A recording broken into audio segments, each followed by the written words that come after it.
నమస్తే, welcome to our channel. ఈరోజు మనం ఖైరతాబాద్ గణేశుని దగ్గర ఉన్నాము. ఇక్కడ చూడండి, ఎక్కడ చూస్తున్నా ఇక్కడ చూస్తున్నాం. మనం ఖైరతాబాద్ గణేష్ ఏర్పాట్లలో చాలా ఆటంకాలు వచ్చాయని విన్నాము. ఇక్కడ ఇంతవరకు చూసి ఇంకా 2 నెలల పరిధిలోనే ఉంది, ఇంకా 2 నెలలే ఉంది గణేశుడి ఉత్సవాలకు రావడానికి.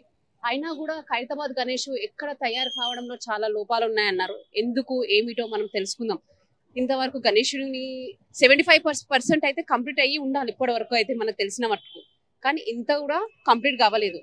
అసలు ఖైరతాబాద్ గణేశుడు ఎందుకు ఇంత డిలే అవుతుంది ఏమిటో మరి ఇక్కడ వాళ్ళని అడిగి తెలుసుకుందాం. మరి ఇక్కడ ఉత్సవ కమిటీ వాళ్ళు ఉన్నారు, మరి వాళ్ళ మాటలలో తెలుసుకుందాం.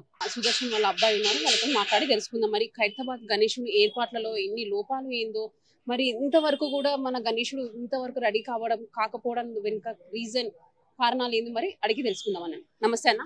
నమస్తే అమ్మ, నా పేరు రాజ్ కుమార్. సుదర్శన్ మా నాన్నగారు అనమాట.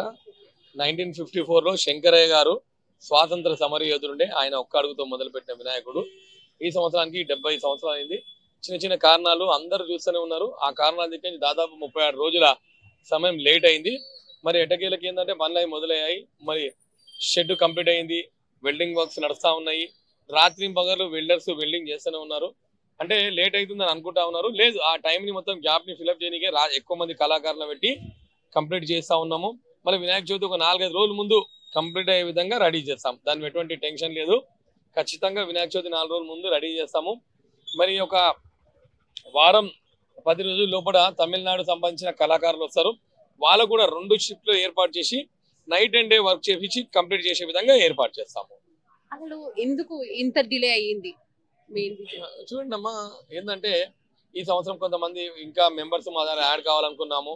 వాళ్ళు ఆ యాడ్ కావాలని వాళ్ళు లేదు, ఇప్పుడు ఉన్న వాళ్ళు సరే మీరే ఉంటారు, యాడ్ కావాలి కాదు, ఆల్రెడీ మీరే ఉన్నారు కదా అని నేను ఆ మధ్య గ్యాప్ లో మన ఖైరతాబాద్ గణేష్ ఉత్సవ కమిటీ అధ్యక్షులు ఖైరతాబాద్ ఎమ్మెల్యే గారు మాట్లాడి వాళ్ళని కూడా మాకు సర్ది చెప్పడం జరిగింది. చైర్మన్ నువ్వే ఉండాలని చెప్పి నేను అదే అన్నాను. ఇప్పుడు కాదండి, మేము 70 సంవత్సరం చేస్తున్నాం. ఇంకా 30 అడుగులు కాదు, 30 సంవత్సరాలు కాదు, నేను ఉన్న రోజులు, నాకు కంఠంలో ప్రాణం ఉన్న రోజులు కూడా నేనే చేస్తాను. ఎందుకంటే ఇది భగవంతుడిచ్చే మా వరము, మా కుటుంబానికి భగవంతుడిచ్చే వరము. అందరి సపోర్ట్ వల్ల 70 సంవత్సరాల నుంచి ఎటువంటి ఇబ్బంది లేకుండా, ఎటువంటి చెడు సంఘటన లేకుండా భగవంతుని కార్యక్రమం మంచి జరుగుతుంది. ఈ సంవత్సరం ఒక్క సంవత్సరం చిన్న చిన్న విఘ్నాలు వచ్చాయి. ఆ విఘ్న దేవుడు అని అన్ని చూసుకుంటారు, ఆయనకు అన్ని తెలుసు అనమాట. ఆ భగవంతు దేవదేవుడు అన్ని చూపిస్తాడు. మంచికి మంచి, చెడుకు చెరుగు జరుగుతుంది. ఏం లేదు, అందరికీ తెలుస్తుంది. ఏం లేదు, ఇంకా 50 రోజుల సమయం ఉన్నది. మంచికి మంచి జరుగుతుంది, చెడుకు చెరుగు జరుగుతుంది. కొన్ని మీకు బెదిరింపులు కూడా వచ్చినాయని వార్తలు విన్నాం మేము, అది నిజమే అంటారా? చూడండి, మీ డ్యూటీ మీ బాధ్యత. నా డ్యూటీ నా దేవుని చేయడం. నా దేవుడు లేట్ అవుతుంది కాబట్టి నేను బాధపడతా ఉన్నా, టెన్షన్ ఉన్నా కాబట్టి ఆ సమయంలో మా సిస్టర్ కూడా టెన్షన్ అయిపోయి ఆ మాటలు చెప్పారు. ఇంత పెద్ద ఉత్సవాలు అన్ని చిన్న చిన్నవి అనేది సర్వసాధారణము, దాన్ని పెద్ద పట్టించుకోవాల్సిన అవసరం లేదు. మీరు ఏం లేదు, ఇంతకుముందు ఏ విధంగా చేస్తుంటే ఆ విధంగా నేను వినాయకుని చేస్తాము. అటువంటి చిన్న చిన్న సమస్యలనే వస్తూనే ఉంటాయి అనమాట. ఇంత పెద్ద ప్రపంచం మొత్తం, ఖైరతాబాద్ ప్రపంచం మొత్తం చూసే వినాయకుడు ఈ సంవత్సరం కూడా అందరు మెచ్చే విధంగా వినాయకుడు తయారు చేస్తారు. మీ పూజలో ఏమైనా లోపాలు వచ్చినాయని కూడా అన్నారు. కట్టె పూజ స్టార్ట్ చేసే చూడండి, మేము పూజ చేసేటప్పుడు ఖచ్చితంగా ఏ పూజ అయినా ఒక శాస్త్రోక్తంగా జరుగుతుంది. కొన్ని సందర్భాలు హరిబరి జరిగి ఉంటాయి, దానివల్ల ఎటువంటి ఉండదు. ఖచ్చితంగా మన సుదర్శన యాగం కూడా చేశామన్నమాట. మేము ఎటువంటి ఇబ్బంది, మళ్ళొకసారి కూడా యాగం చేసి ఎటువంటి ఇబ్బంది లేకుండా భగవంతుని పూజను నిర్వగ్నంగా చేయాలనే ఉద్దేశంతో ఇంకో యాగం కూడా చేస్తాము. చేసి పూజాది కార్యక్రమాలు భగవంతుని ప్రతి సంవత్సరం గణపతి హోమంతో స్టార్ట్ చేస్తుంది. ఈ సంవత్సరం కూడా హోమాది కార్యక్రమాలు అయ్యాయి. ఇక ముందు కూడా మంచిగా పూజ చేసి ఏంది అనేది భగవంతుని కోరి ప్రార్థించి నిర్విఘ్నంగా జరిగే విధంగా ఏర్పాటు చేస్తాం. ఈసారి ఎన్ని అడుగుల వినాయకుడు తయారు చేస్తాం? దాదాపు 70 అడుగులమ్మ, 70 సంవత్సరాలు, 7 భగవంతుని ముఖాలు, 7 సర్పాలు, 14 చేతులతో వేసిన వినాయకుడు, సప్తముఖ శక్తి వినాయకుడు ఏర్పాటు చేయబోతాము. మరో కొద్ది రోజులలో వినాయకుని నమూనా కూడా పోస్టర్ రిలీజ్ చేస్తాము.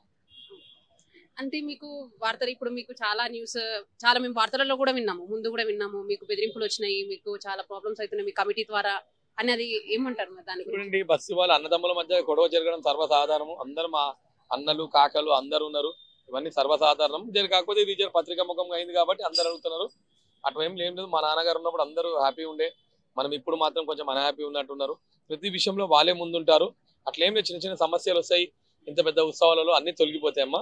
ఏం లేదు, అందరినీ కోఆర్డినేటర్ చేస్తూ అందరినీ ముందు నిల్చోబెట్టి మా గణేష్ ఉత్సవ కమిటీ అధ్యక్షులు దానం నాగేందర్ గారు, విజయారెడ్డి అక్క గారు, సెంట్రల్ మినిస్టర్ కిషన్ రెడ్డి గారి అందరి సహకారంతో ఈ ఉత్సవాలన్నీ ఇంకా ముందుకు తీసుకెళ్తాం. ఫస్ట్ రోజు పూజ ఎవరి చేత మీద ఫస్ట్ రోజు పూజ ప్రతి సంవత్సరం మానవాయితీగా మనకున్న గవర్నర్ గారు మొదటి పౌరత్వం చేస్తుండే.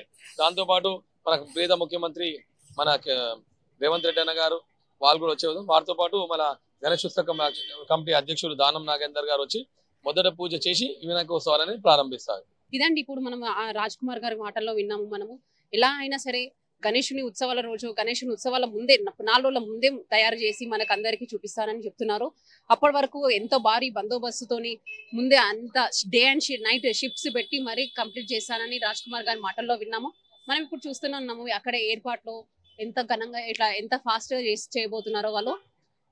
ఇక్కడ మొత్తం ఇప్పటి వరకు అయితే ఓన్లీ సిమెంట్ తోని ఓన్లీ సీకులతోనే వర్క్ స్టార్ట్ అయ్యింది.